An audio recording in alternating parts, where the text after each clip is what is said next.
네, 오늘 말씀은 에스겔 16장 1절에서 14절 말씀입니다.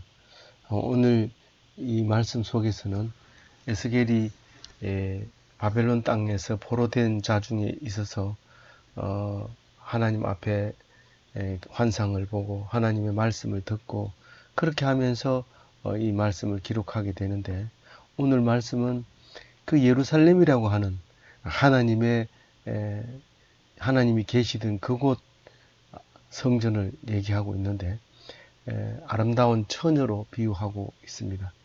날 때부터 처녀가 되고 또 왕과 결혼해서 황후가 되고 그렇게 한 것이 바로 하나님이 하셨다 하는 것을 말씀하려고 하는 것입니다. 우리가 예루살렘을 말할 때 간단하게 얘기를 하는 것이 아니라 복잡하게 여러 가지 말로 이렇게 하면서 그 가치가 귀히 여겨지는 것을 볼 때, 이 말씀은 그냥 스쳐 지나가는 거나 일부분의 말씀이 아니라 정말 우리에게 하나님께서 주시고자 하는 큰 뜻이 들어있는데, 잘 묵상해서 그 뜻을 다 가져가는 복된 하루가 되시기 바랍니다. 16장 1절, 또 여호와의 말씀이 내게 임하여 이르시되 인자야 예루살렘으로 그 가증한 일을 알게 하여.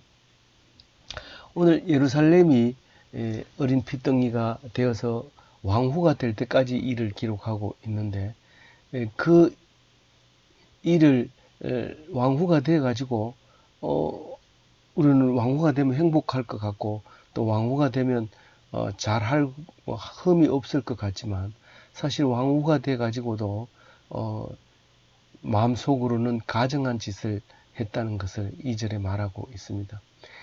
결국은 망하게 되지만 사실은 망하기 전까지는 왕후로서 살았던 거죠. 세상에 부러울 거 없는 최고의 높은 자리에 앉아 있었는데, 그것이 가증한 일을 함으로써 그만 이렇게 망해버리게 될 텐데, 이제 망하는 중에 있으니까요. 당연히 망하는 것이죠. 망하는 중에 있는데, 그 가증한 일을 이 얘기를 함으로써 알게 해준다는 겁니다. 만약에 이 말씀을 안 하면 이 이스라엘이 어디에서 왔고 예루살렘이 어디서 왔는지 알지 못할 사람에게 너의 정체성을 알려주겠다, 그런 말을 하고 있습니다. 처음이 어디냐, 너 맨 처음에 날 때 부모가 누구냐, 이 말을 합니다. 제일 먼저 이르기를 주 여호와께서 예루살렘에 관하여 이와 같이 말씀하시되 내 근본과 난 땅은 가나안이요 내 아버지는 아모리 사람이요 내 어머니는 헷 사람이라. 우리가 성경만 읽으면 아브라함의 후손이 이집트에 갔다가 이집트에서 종 되었던 것이 해방되어서 이제 약속의 땅 가나안으로 와서 이스라엘 백성이 됐다고 성경은 말하고 있지만, 근본적으로 성경을 보면 아니고 그 성경 지금 이스라엘 땅의 그 배경을 보면 그렇지 않다는 거예요. 그렇지 않다는 얘기는 성경을 부인하는 겁니까? 그게 아니라 성경은 하나님의 말씀으로 말미암아 그렇게 기록을 한 거고, 역사적으로 볼 때는 가나안 사람이고 아모리 족속의 후손이고 헷 사람의 후손이라는 사실을 우리는 혈통으로 보나 뭘로 보나 확인할 수 있다는 거죠. 근데 오늘 왜 하필이면 아버지 이름을 들춰내고 어머니 이름을 들춰냅니까? 지금까지 내가 교회 가가지고 아버지 이름이 뭔지 어머니 이름이 뭔지 물어본 적이 없었습니다 라고 얘기를 할지 모르지만, 유아 세례를 받고 이제 비행기를 탈 때 아버지 어머니 이름이 없이는 아무리 이 교회에서 유아 세례 정서를 가지고 있어도 비행기를 못 합니다. 그게 이제 주민등록증이 없었을 때 지금은 미국은 ID 카드라고 말하지만은 그 주민등록증이 없었을 때 비행기를 타려면은 교회에서 세례 정서를 가지고 가야 되는데 그때 아버지 어머니가 필요한 거죠. 그리고 지역이 어디 있는지 이와 같이 이 사람들이 지금 예루살렘에 살고 있지 않고 일부는 벌써 바벨론에 끌려온 상태에서 너희들이 누구냐? 어디 사람이냐? 라고 얘기했을 때 이집트 사람이라고 얘기하면 그 바벨론에서는 견디기 어렵습니다. 대적이기 때문에 이집트 사람은. 그렇지만 우리는 정체성을 잃어버리면 안 된다. 그렇게 해서 사실 이 그 에스겔서를 읽어보면 상당히 숨기는 말이 많이 있습니다. 이 바벨론에서 싫어하는 말은 에스겔서에서 기록하지 않고 있다는 사실을 알고 있습니다. 알 수 있습니다.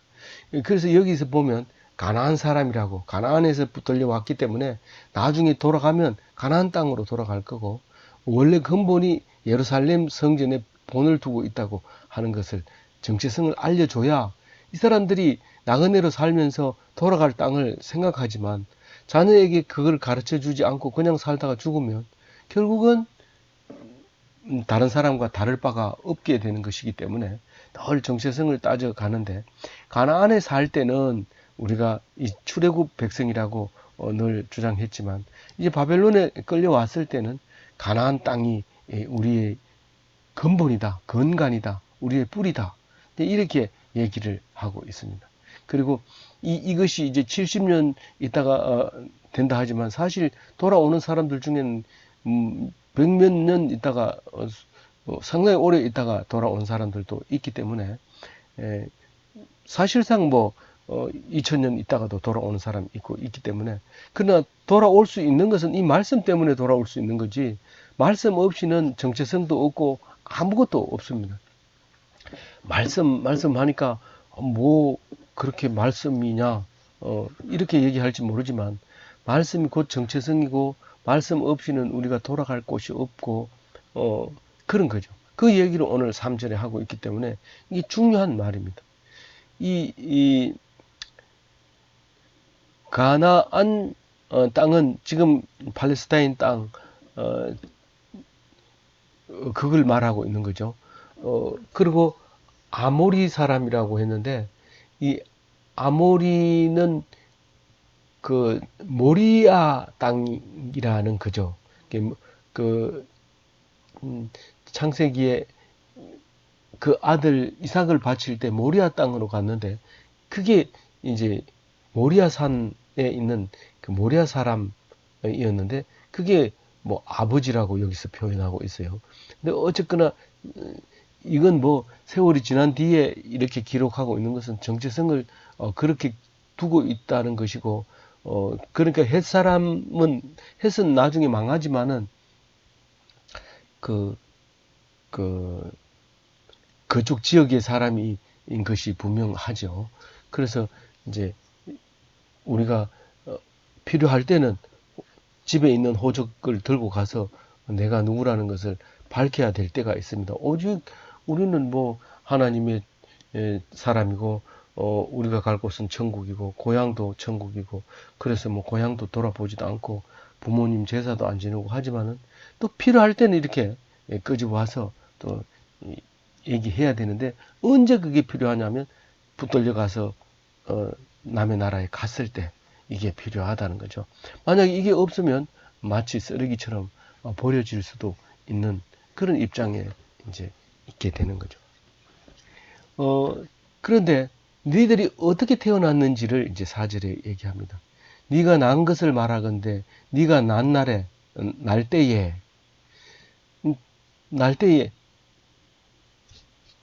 그 날 때에 어떻게 났다고요? 이게 그냥 나가지고 보호자가 없이 나가지고 탯줄도 안 큰거 그냥 탯줄이 원래 탯줄이 마릅니다. 원래 사람은 나면은 탯줄을 이렇게 실로 감아가지고 엄마하고 사이에 그 줄을 잘라서 엄마는 이제 자연적으로 시간이 흐르면 태가 나오고 이제 아기는 그 탯줄이 말라서 되는데 사실 자연적으로 태까지 낳게 되면 그냥 말라서 아기만 자라고 나머지는 말라서 떨어지는 게 맞는데 사람은 또 짐승처럼 그렇지 않고, 사람은 안 내주면 피가 개가 그렇죠. 안 매주면 그게 지혈을 안 시키면 죽을 수도 있기 때문에 사람이 관찰을 해서 매주고 그래야 됩니다. 그 병원에서는 뭐 집게 같은 걸로 딱 집어주고 그렇게 하는데 그런 것을 하지도 못했던 거죠. 내버려 둔 거죠. 근데 내버려 두면 이게 터지지만 않으면 그게 이제 마르면서 이제 지혈을 시켜주기 때문에 이제 괜찮은데 잘못 건들거나 이렇게 하면 이제 대추를 잘라버리면 피가 새서 안 되죠. 어, 몸을 씻지도 않고 이게 배 속에서 양수 속에서 갇혀 있다가 나오면 그게 필요 없기 때문에 그걸 씻어주지 않으면 그게 이제 세균들이 살면서 아주 지저분해져서 어, 굉장히 이 질병에 걸리기가 쉽습니다. 근데도 씻지도 못했고요. 소금을 뿌리는데 그런데 지금도 이제 아기를 씻을 때 소금으로 씻으면 가려움 정도 덜하고 그런데요. 그리고 제가 보니까 가장 좋은 게 사해 소금이라고 해요. 사해에서 나는 소금이니까 이 사람들이 그때 당시엔 아기를 씻는 거 소금으로 씻는 게 당연하게 있었던 거죠. 근데 뭐 그러다 보니까 다른 정결한 일이 있을 때마다 소금을 이렇게 탁 뿌리는 그런 어, 그 제스처도 취하고 그랬던 것 같아요. 그래서 너를 강보로 싸지 아니하였나니 이게 아기가 체온 조절이 안 되기 때문에 강보로 안 싸면 겨울에 났을 때는 당연히 위험하지만 여름에 났을 때도 보에 싸지 않으면 연약한 피부가 이제 바깥으로 나타나기 때문에 이 벌레라든가 개미라든가 이런 거에도 굉장히 약하기 때문에 꼭 싸줘야 되는데 그것도 하지 못하고 내버려 두었다는 거죠. 아무도 너를 돌아보아 이 중에 한 가지라도 내게 행하여 너를 불쌍히 여긴 자가 없었으므로 너를 낳던 날에 네 몸을 천하게 여겨 네가 덜에 버려졌다. 그렇게 얘기하고 있습니다. 이스라엘 백성이 이 그 가나안 여부스 사람이 살고 있던 그 예루살렘 성을 어, 그 여부 그 여부스를 예루살렘이라고 했어요. 그러니까 여부스 사람이 가나안 땅에 그 예루살렘에 살고 있는 게 당연하죠. 그 여호수아 18장 28절에 셀라와 엘랍과 여부스 곧 예루살렘과 기브앗과 기랏이니 14성읍이요 또 그 마을이라 그는 베냐민 자손이 그들의 가족대로 받은 기업이었더라. 여호수아 때 이미 이 예루살렘은 어, 그 베냐민 지파의 소속이었고 사실 남북으로 갈라졌을 때도 베냐민은 유다에 붙어서 그 베냐민 땅이 결국은 유다 땅으로 이름이 이제 뭐 강력 주장하는 건 아니지만 유다의 백성의 땅이 되어서 하나님이 칭찬하는 것을 볼 수 있습니다. 그 사실은 베냐민 지파에서 사울이 나왔기 때문에 갈라지려면 베냐민하고 갈라져야 되는데 그렇지 못하고 베냐민하고 같은 나라를 이루는 거 보면 우리가 생각하는 그런 의미는 아닌 것 같아요. 근데 이 여부서 사람이 살고 있는 가나안 땅, 예루살렘을 어, 원래부터 예루살렘이 어, 살렘 왕이 이름 뭡니까? 그 제사장 살렘 왕 잖아요. 멜기세덱이 거기 왕이었고 다윗이 이제 이 여부스 사람을 쫓아내고 이제 다윗성이라고 했지만은 나중에 시온성이라고도 하고 이제 예루살렘이라고 말하고 거룩한 성이라고도 하고 특별한 경우에는 아리엘이라고 별명으로 이제 부를 땐 아리엘이라고 부르기도 하고 이런 이제 예루살렘을 이제 말하고 있는데 그때 당시에는 버려진 동네죠. 상당히 지대가 좀 높고 옛날에 뭐 농사 짓는 거는 뭐 더더구나 뭐 그게 그거 말고도 농사 지을 때 많은데 뭐 거기에는 별로 신경을 안 썼는데 다윗이 거기에다가 성을 지으면서부터 이제 그 성전을 짓게 되고 그러면서 이제 예루살렘이 유명해지는데 그 유명해지는 이야기를 오늘 이제 하고 있는 거죠. 그 그래서 덜에 버려졌다고 그래요. 덜에. 네가 덜에 버려졌는데 6절에 보면 내가 네 곁으로 지나가다가 갈 때에 네가 피투성이가 되어 발짓하는 것을 보고 내게 네게 말하기를 너는 피투성이라도 살아 있으라. 다시 이르기를 너는 피투성이라도 살아 있으라 하고. 사실은 예수님이 그 뭘 생각하게 합니까? 이 그 사마리아 사람이 그 여리고 성으로 내려가는 길에 선한 사마리아 생각이 나죠. 뭐냐면 지나가는 사람이 치료를 해주면 그게 이웃 사랑이라고 얘기를 합니다. 그 하나님은 그와 같이 지나가는 나그네처럼 우리에게 다가오셨던 거죠. 오셔서 그 피투성이 된 걸 보고 뭐 강보에 싸거나 뭐 피를 닦아주거나 그렇게 하지는 않고 그냥 그대로 지나가면서 너는 피투성이라도 살아있기만 해라 그렇게 얘기합니다. 사실 이스라엘 백성 하나님 성경은요 사는 데 있습니다. 이 성경 66권을 사는 거 빼버리면 소용없어요. 살기 위해서 이 성경을 보는 거지 뭐 좋은 데 가려고 죽을 때 안 아플라고 뭐 그러려고 하나님을 믿는 건 아닙니다. 그래서 살아라 살아라 그 얘기만 합니다. 다른 얘기 안 합니다. 하나님은 그 얘기만 하고 갑니다. 근데 그 얘기를 한 번 합니까? 2번 합니다. 이것은 간절한 하나님의 기도죠. 살아 있으다오. 그러면 내가 너를 키워가지고 내가 너를 내 백성 삼고 나의 왕후를 삼아 주겠다. 너희들은 나를 왕으로 삼고 최고 높은 것이 왕후라면 내가 왕후를 삼아 주겠다. 그렇게 이제 마음속으로 하나님이 가지고 있으면서 그렇게 기도했던 모습을 우리는 볼 수가 있습니다. 7절에 보면 내가 너를 7절 같이 읽어볼게요. 내가 너를 들의 풀같이 많게 하였더니 네가 크게 자라고 심히 아름다우며 유방이 뚜렷하고 내 머리털이 자랐으나 네가 여전히 벌거벗은 알몸이더라. 예, 이제 잘 자랐어요. 그러니까 하나님을 알게 됐어요. 하나님을 알게 된 게 아니고 이제 나름대로 예루살렘 사람으로서 이제 자리를 이렇게 가졌습니다. 근데 그게 아름답다고 얘기를 했어요. 풀처럼 많이 자라게 됐고, 더더구나 유방 얘기하는 거는 이제 생산을 많이 할 수 있는, 번영할 수 있는 그 다산의 상징으로 이렇게 표현을 하고 있습니다. 많이 자라게 했고, 키도 크게 했고, 그러면서 이제 유방이 뚜렷하고 머리털이 자랐어요. 머리가 길어요. 근데 여전히 날 때부터 지금까지 묻어있던 피도 묻어 있고, 그런데 아직도 벌거벗어 있는 거예요.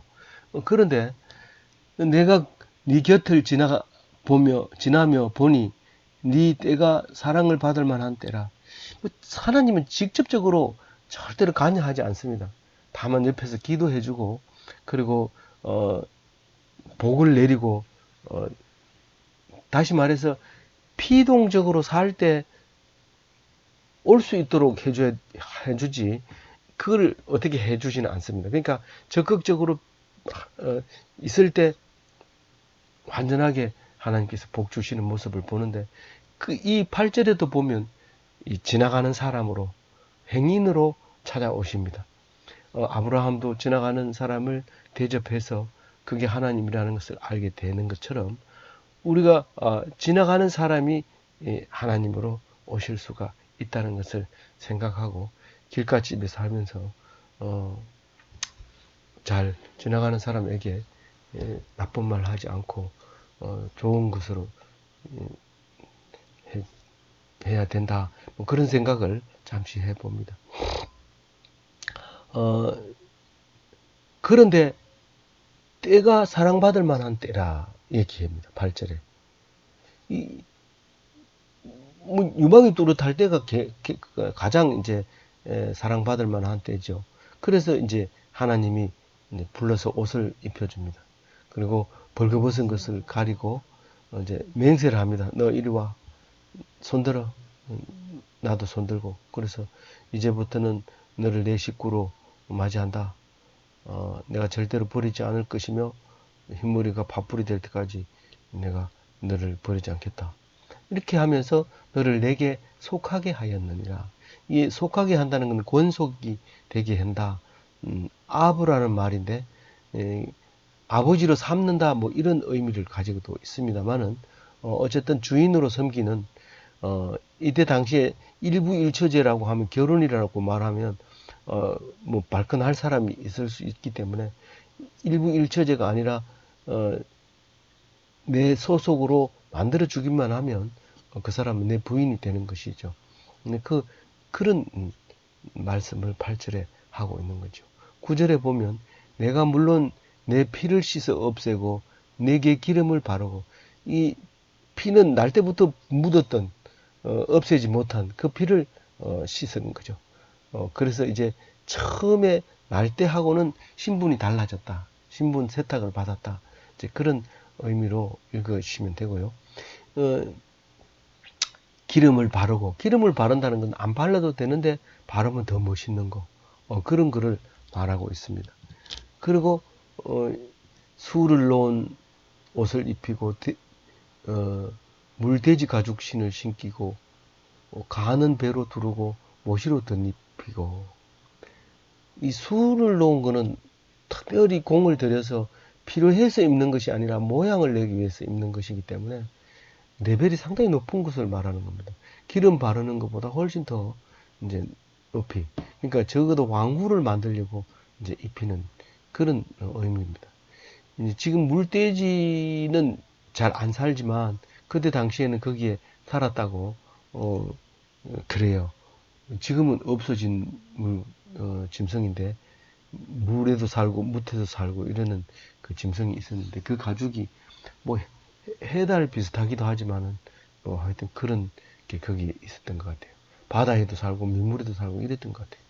하여튼 그 가죽이 지금은 돼지 가죽 이름은 별로 안 치지만은 이때는 그렇게 물돼지 가죽으로 이제 신을 신기고 그럼 되게 질겨서 오래 가죠. 옛날에 우리나라는 집신으로 신었으니까 멀리 가려면 신을 몇 개를 둘러매고 가야 되죠.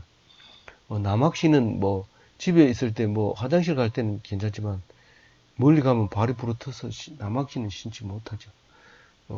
그리고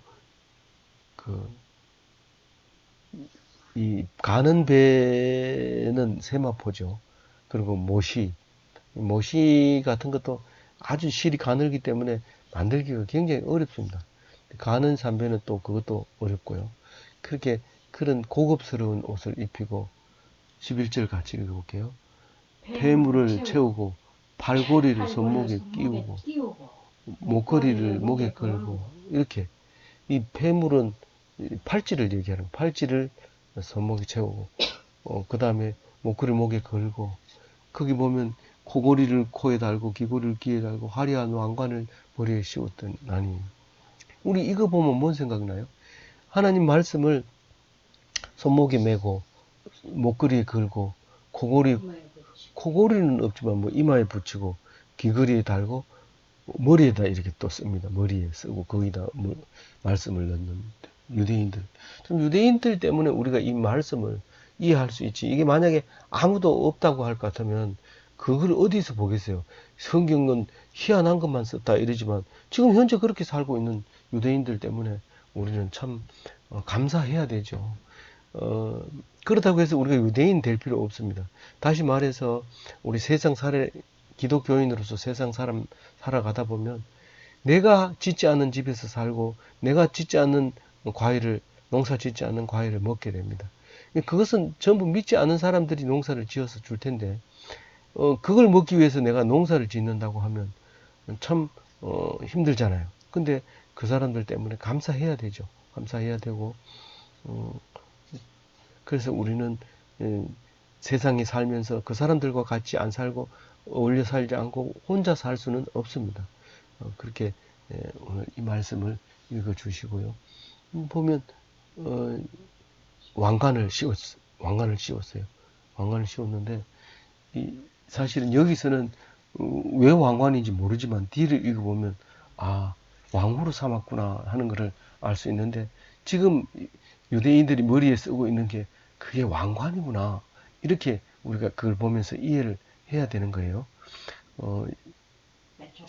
13절 이와 같이 네가 금, 은으로 장식하고 가는 배와 모시와 수놓은 것을 입으며 또 고운 밀가루와 꿀과 기름을 먹음으로 극히 곱고 형통하여 왕후의 지위에 올랐느니라.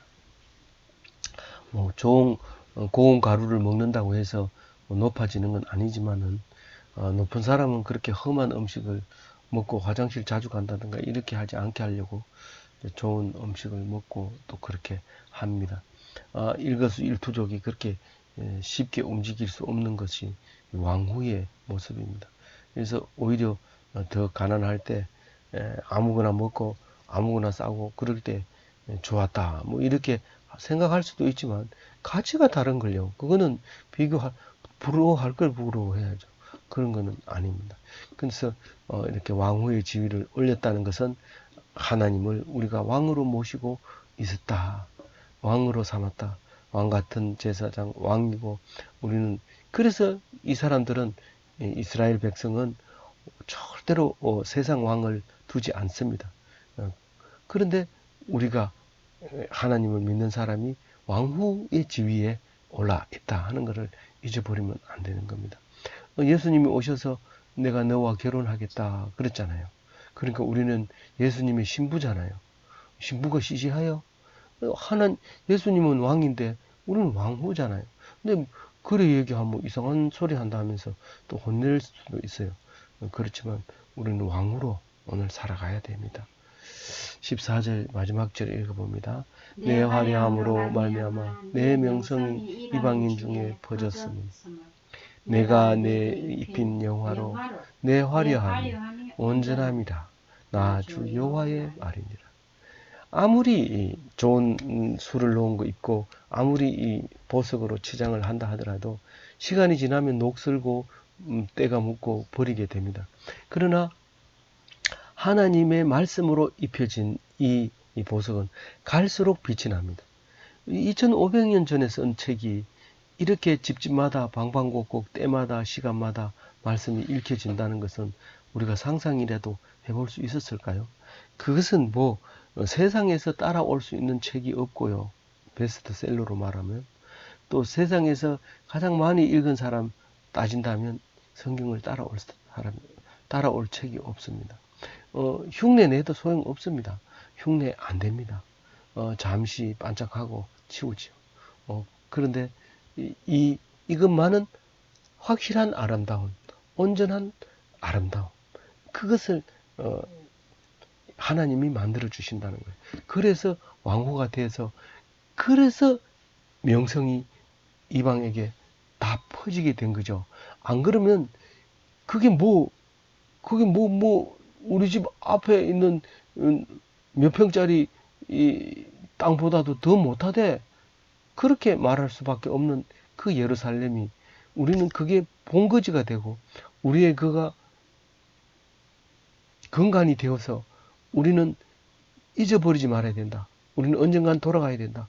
우리는 나그네로 살지만 돌아가지 않으면 안 된다. 그거를 생각하게 하려고 정체성을 말하려고 하나님께서 에스겔을 통해서 말씀을 주시고 정체성을 잃어버릴 수밖에 없는 그 포로 수용소에서 이 말씀을 전할 수 있게 된 것입니다. 그래서 에스겔에게 감사하고 하나님 말씀에 더욱 감사하고 이 성경을 주신 것은 말할 수 없는 감사가 우리의 마음속에 넘쳐나야 되는 것입니다.